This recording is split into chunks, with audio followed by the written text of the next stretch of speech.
Comment expliquez-vous ce qu'est la laïcité à un extraterrestre qui atterrit en France? Écoutez, le mot laïcité lui-même vient du mot grec laos, qui désigne en fait l'unité d'une population, quelles que soient les particularités des êtres qui la composent. En grec, on avait deux mots distincts, laos qui désignait l'unité indivise de la population et démos qui désigne la communauté des citoyens. On sait d'ailleurs qu'à Athènes, un certain nombre de personnes étaient exclues du champ de la citoyenneté, dont les femmes, les esclaves, les métèques et les jeunes gens.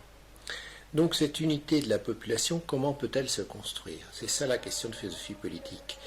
Et cette question est d'autant plus essentielle aujourd'hui que on doit constater que dans le contexte des migrations de population,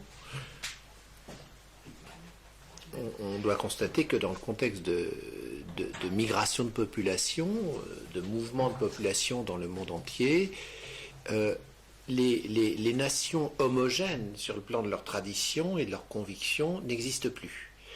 Les nations comme les États-Unis d'Amérique, comme la France, comme peut-être aussi la Belgique, comme un certain nombre de pays, sont de plus en plus composites. Et dès lors, la question de philosophie politique, c'est exploribus unum. Comment, à partir d'une pluralité, faire une unité?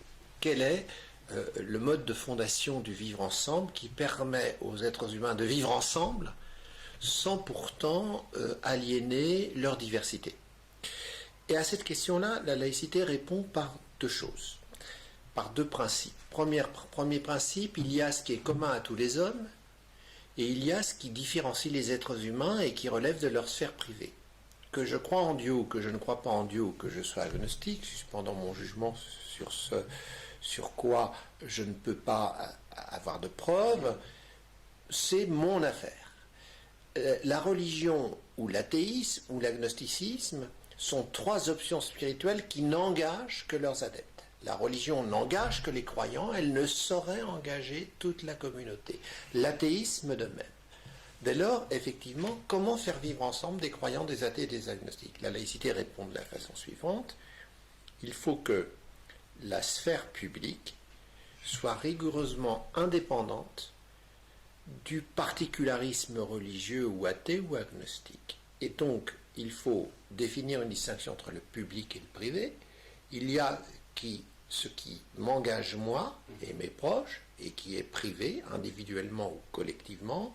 Il y a ce qui nous engage nous tous, et dans un état de droit, la loi commune qui organise notre vivre ensemble doit être indépendante des particularismes religieux. Indépendante ne veut pas dire hostile aux religions, mais effectivement libre par rapport aux normes religieuses, qui doit évidemment avoir pour effet de faire en sorte que les gens choisissent leur éthique de vie dans les limites du droit commun, et que ce choix n'engage que même. Donc, effectivement, pour résumer, la laïcité définit un cadre de vie juridique et politiquement, juridico-politique, défini par une loi commune sur la base de trois principes, je crois. Il y a une sorte de triptyque laïque. La liberté de conscience. On est libre de croire en Dieu, on est libre de ne pas croire en Dieu et de ne croire dans la seule humanité. L'égalité de droit des croyants, des athées, des agnostiques.